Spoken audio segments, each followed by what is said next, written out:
There's a growing backlash against DEI, diversity, equity, and inclusion. But bro, if you're against that, you must be un-American, right? Welcome to America Uncovered. I'm Chris Chappell. According to the New York Times, America is under attack because of an anti-DEI crusade. DEI is a framework that encourages organizations to hire people from so-called historically marginalized groups, ensure equality of outcome, and foster a sense of belonging. Usually this comes hand in hand with anti-racism, a term coined by Boston University professor Ibram X. Kendi, who said, "The only remedy to racist discrimination is anti-racist discrimination. The only remedy to past discrimination is present discrimination." In other words, the idea is to fight racism by encouraging even more racism. You can probably see why this might be a problem for some people.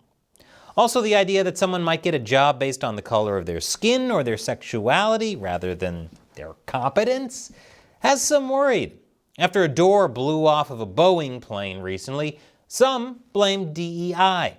Boeing in 2022 began rewarding execs financially for hitting climate and diversity, equity, and inclusion targets, shifting sole focus away from safety and quality where it had been before. But the New York Times says the backlash against wokeism has led a growing number of states to ban DEI programs at public universities. Thousands of emails and other documents reveal the playbook and grievances behind one strand of the anti-DEI campaign. And they're not wrong about the DEI program bans in universities. The Florida Board of Education recently banned public funding for college diversity programs. So did Texas. Other states, like Utah, are looking into similar moves against DEI. In fact, DEI has been in decline at least since last year's Supreme Court ruling against affirmative action, and with business leaders pulling the plug on DEI initiatives following budget crunches. But the most recent blow to DEI came when Harvard's first black and technically gay female president, Claudine Gay, resigned after facing multiple controversies, most notably her mishandling of anti-Semitism on campus and plagiarism charges. Gay's fall from grace put a spotlight on DEI, with many blaming DEI for getting Gay into Harvard's leadership in the first place. Christopher Rufo, a major conservative activist who's been leading the charge to counter DEI, marked Gay's woes as the beginning of the end for DEI in America's institutions. According to DEI proponents, DEI is crucial for supporting people from marginalized communities and giving them the opportunity to succeed. Without it, institutions would have no way of addressing historical inequalities that marginalized groups face. Those like the University of Oklahoma's Black Emergency Response Team argue that diversity, equity, and inclusion departments, programs, and entities play a pivotal role in providing a safe and inclusive space for minority and marginalized communities on higher education campuses. Proponents for DEI see opposition to it and its promotion of anti-racism as an insidious attack on history and minorities as a whole, with the aim of undoing progress on race, gender, and inequality. Basically, if we don't discriminate against white heterosexual men, they'll discriminate against us. That's why the Florida Democratic Party criticizes Florida's anti-DEI legislation, arguing that it opens the door for increased discrimination, diminishes the quality of education that students receive, and threatens students' chance at succeeding in the workforce after graduation. In response to Utah's own anti-DEI bill, Utah's House Minority Leader goes a step further by saying, "I'm afraid that we're erasing people. We're erasing identities. We're erasing experiences." So how are we erasing people? Well, just as an example, part of Florida's anti-DEI legislation penalizes people who compel others to believe that a person, by virtue of his or her race, color, national origin, or sex, should be discriminated against or receive adverse treatment to achieve diversity, equity, or inclusion. That's right, we're erasing people with laws that use language almost identical to that found in the Civil Rights Act of 1964. But don't be fooled, DEI bans come from the right, and the right is racist, misogynist, and homophobic, remember? In fact, according to Mother Jones, the right is using the boogeyman of DEI to call for upending the Civil Rights Act of 1964. That's right, the Civil Rights Act and all of the civil rights it protects are under threat too. How? Why? Well, I'll tell you after the break. Welcome back. So, are attacks on DEI an attack on civil rights in America? Well, we got to first understand the context of the Civil Rights Act of 1964. It was signed into law by President Lyndon Johnson at a time when there was rampant discrimination against black Americans.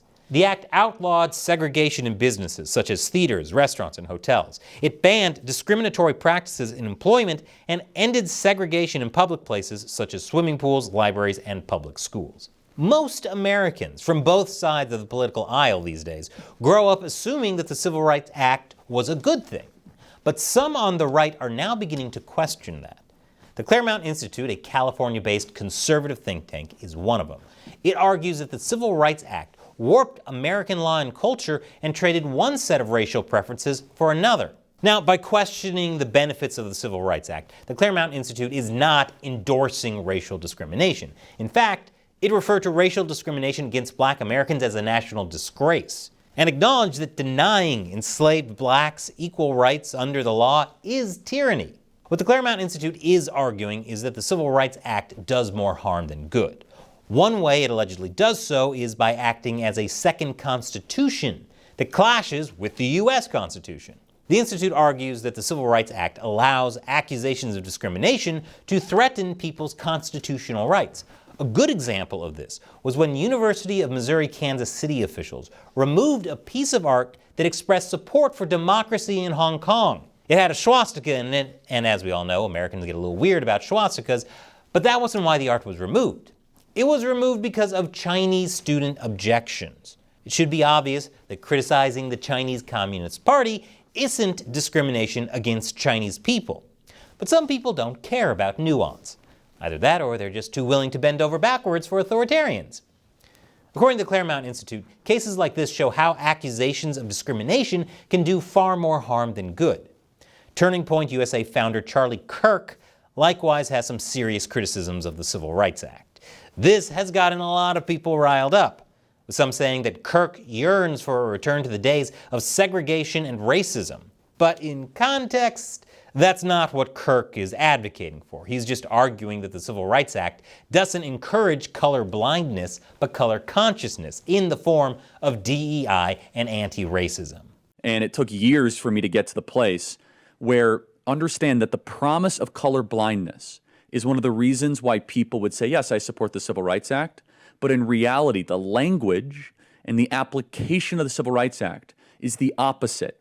It's a color preference act, not a color blindness. So most people would think that color blindness is in the Civil Rights Act, but it's not. Well, so the literal text implies, it doesn't say colorblind, but it says don't discriminate on race. That's the moral promise that most people would think, but instead you get this anti-racist beast. Now, not everyone on the right agrees. Christopher Rufo, who I mentioned before, for example, thinks that going after the Civil Rights Act is politically unfeasible. He argues instead for a new civil rights agenda that focuses on ensuring that civil rights laws are colorblind. Some measures he recommends include repealing racial preferences and affirmative action, taking down legal provisions that measure racial discrimination based on outcomes, and abolishing DEI bureaucracies. But many on the left see this discussion and assume the worst. Mother Jones tells readers that what we are seeing on the right is a very open plan to explain a direct attack on social progress. But one could argue that DEI is the thing that's getting in the way of social progress. I'll tell you how after the break. Welcome back.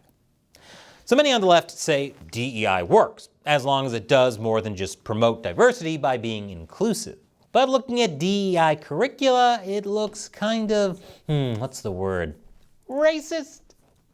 As an example, let's look at University of Wisconsin Law's mandatory reorientation DEI workshop.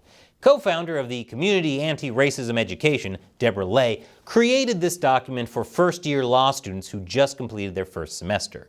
It calls out 28 common racist attitudes and behaviors that indicate a detour or wrong turn into white guilt, denial, or defensiveness, which are, shall I say, peculiar.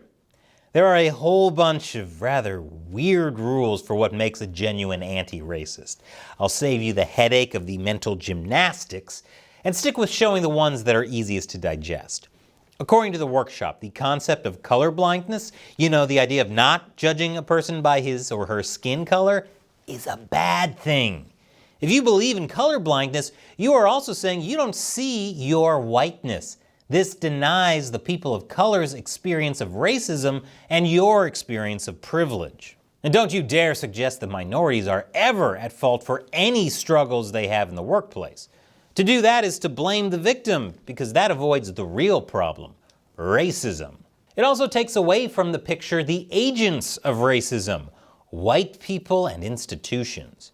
You can tell that this is specifically targeted at a predominantly white audience.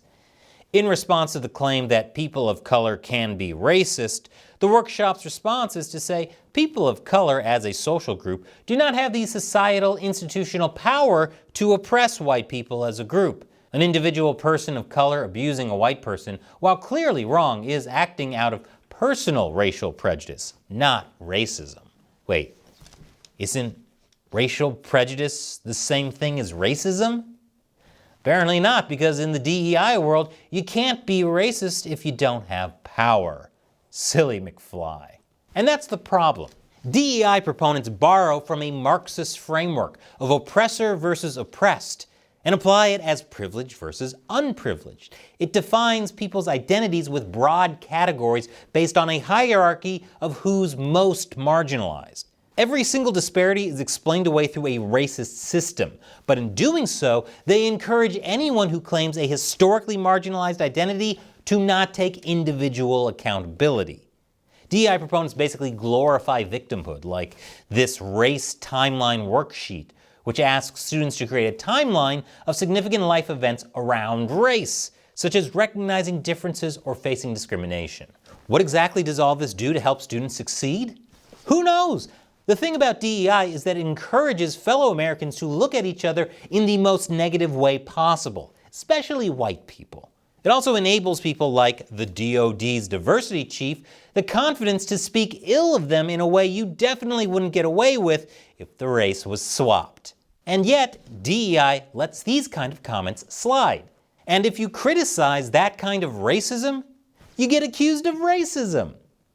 This kind of framework can easily lead to the dehumanization of those deemed privileged.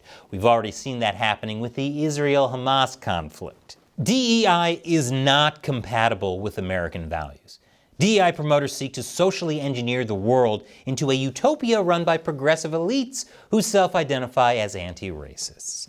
And I have some thoughts about why people might give up their lives for elites, but YouTube would consider that too controversial. Which is why I'm hiding that discussion in a video about Pikmin on my new show Deep Thoughts While Gaming. I'm just talking about video games, YouTube, not about overthrowing the elite. Check it out.